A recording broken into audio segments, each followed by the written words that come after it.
Hi traders, ഇന്ന് 10/7/2024 bank Nifty expiry ദിവസമാണ്. ഇന്ന് രാവിലെ മാർക്കറ്റിൽ നല്ലൊരു സെല്ലിംഗ് പ്രഷറാണ് കാണിച്ചിട്ടുള്ളത്. ഈ സെല്ലിങ്ങിൽ എനിക്ക് പ്രീമിയത്തിൽ 200 പോയിൻറ്റോളം ക്യാപ്ചർ ചെയ്യാൻ പറ്റിയിട്ടുണ്ട്. മുന്നത്തെ വീഡിയോ കണ്ടാൽ നമുക്ക് മനസ്സിലാവും. മാർക്കറ്റ് വളരെ നല്ലൊരു സെല്ലിംഗ് കാണിച്ചു കഴിഞ്ഞാൽ സ്വാഭാവികമായിട്ടും ഫർദറായിട്ട് മൂവ് ചെയ്യണമെങ്കിൽ മാർക്കറ്റിന് എന്ത് വേണം? കുറച്ച് ഫ്യൂൽ വേണം. അപ്പോൾ ഈ ഫ്യൂൽ തപ്പി മാർക്കറ്റ് ഒന്ന് മുകളിലേക്ക് പോകും. അപ്പോൾ ആ ഒരു അപ്സൈഡ് മൂവ്മെൻറ്റ് നമുക്കൊന്ന് ക്യാച്ച് ചെയ്യാൻ പറ്റുമോ നോക്കാം.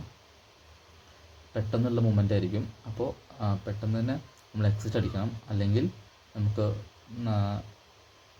ലോസ് വരാൻ ചാൻസ് ഉണ്ട്. അപ്പോൾ എനിക്കൊരു 34 പോയിൻറ്റ്സോളം ക്യാപ്ചർ ചെയ്യാൻ പറ്റി.